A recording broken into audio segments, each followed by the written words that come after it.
Hey watchers, it's your girl Big Ish. Thank you for watching Black People Watch. Welcome back to my channel. This week we're reviewing the #1 spot on Netflix, which is AVA. AVA is an American action movie. It stars Jessica Chastain as Ava, John Malkovich as Duke, Common as Michael, Gina Davis as Bobby, and Jessica Wexler as Judy. Okay, so let's get into the plot, shall we? We shall. Ava is a deadly assassin who works for a black ops organization, traveling the globe specializing in high-profile hits. When a job goes dangerously wrong, she's forced to fight for her own survival. Now, this movie is really getting beat up by the critics, and it's rightfully so. I mean, Jessica Chastain as Ava is laughable. I'm sorry, but she is 120 pounds soaking wet. She's like 5'2", and she's beating up guys 6'4", big, huge guys that would just squash her like a bug, in my opinion. And I could even kick her across the room. I mean, let's be real. This is trying to mimic its counterpart to me for Netflix, which is Peppermint, and that stars Jennifer Garner. Jennifer Garner is more believable as an assassin, a killer, someone who could kick some butt. She was more muscular. She was a bigger and more healthier sized woman. And, you know, I just don't think that the stories are even comparable. There doesn't seem to be a reasonable reason why people are trying to kill Ava.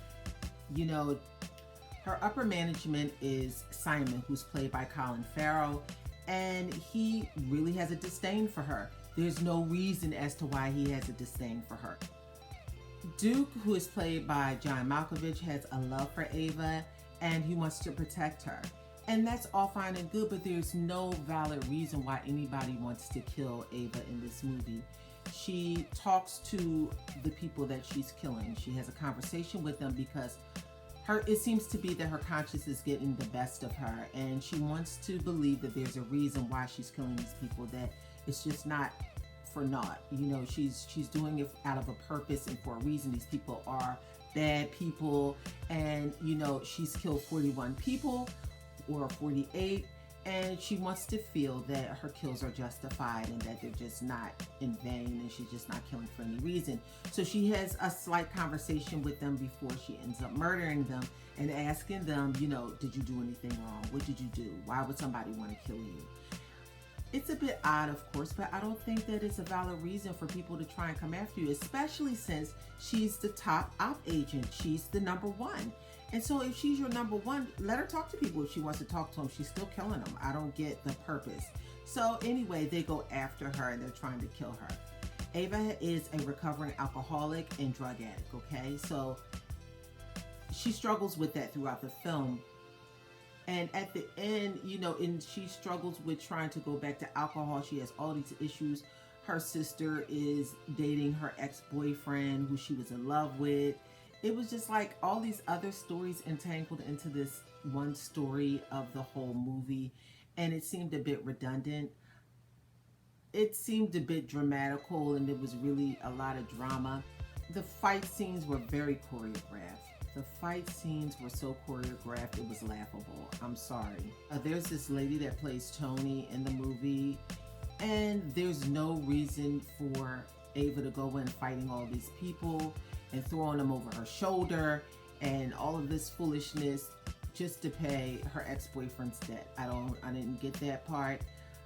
It was not a terrible film. It was not a good film. It wasn't terrible. I didn't turn it off. I watched it. So, you know, it wasn't great. I will say that. I did watch it till the end. I don't know why it's #1 in the country. Maybe you can tell me. Let me know if you liked it. I personally did not care for the film. I thought it was laughable. I thought it was laughable for this small, teeny woman to be throwing guys twice her size in height and in width over her shoulder and just mowing down people. She did not seem muscular at all. And let me tell you, it has nothing to do with size, because I'm a substantial woman. I'm 6'2", I don't look that tall from sitting down, but I am. And even Gina Davis is in this film, and we all know her from her action movies. We all know Gina Davis from A Long Kiss Goodnight, where she was just a rock star. And Gina Davis is my height. She's 6'1". I'm 6'2", so I'm taller than her. I'm 6'2" on my flat feet. That's without any shoes on or any heels. And Gina Davis was a total rock star in The Long Kiss Goodnight, okay? She was believable because she was a bigger, larger woman, and she was substantial in weight. Also, Jennifer Garner in Peppermint is a larger sized woman in height and substantial in weight. Jessica Chastain, just imagine the smallest, teeniest white girl at work being this assassin killer, the top number one, just the most daintiest flower that you can find, okay? Just kicking butt all over the place is laughable and unbelievable. It has really nothing to do with size because we all know that Bruce Lee was a smaller man, but Bruce Lee was muscular. He was toned. He looked like a fighter. When he walked, even though he was small, he was a small guy, his abs looked like washboard abs. You know, his little teeny arms were made of nothing but muscle. When Jennifer Chastain as Ava took off her shirt, all I saw was just like mom abs, mom arms. I didn't see, it looked like she might be picking up a toddler. You know, I don't know. If she was fighting toddlers throughout the movie, it might have been more believable. But, you know, it was a no for me. Her alcoholism really had no purpose in the story. At the end of the movie, Simon walks away from the fight that he has with her. They don't even talk about why they ended the fight. Why they were both, I guess, exhausted, and she goes and hunts him down, and he's just walking away. No car, nothing. He's just walking down the street, walking on the highway, and trying to get away from this fight. It's ridiculous. It's ridiculous. But I did watch it till the end. I did give it a chance. I want to know what you think. Did you watch the #1 movie in America on Netflix right now, AVA? Did you think it was #1 worthy? Did you think it was top 10 worthy? Or are you like the rest of us? Do we give it 2 thumbs down? I'm giving this movie, AVA, 3 stars. I really think if they replaced Jessica Chastain with a more substantial woman, a more believable woman, then it might have been believable.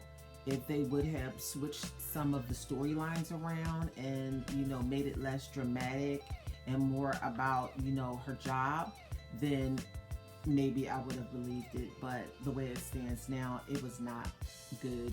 It was not a good movie. So, you know, watch it. You know, I always suggest that people watch it and tell me what they think about it. If you liked it, let me know if I'm cuckoo and the rest of us are cuckoo. If not, you know, give a thumbs up. You know, your girl is always right. And I'll catch you next time.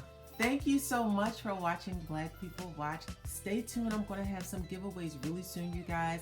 And I want you to like, comment, and subscribe to my channel for more of what's going on your TV. God bless you. Love for no reason at all. Bye.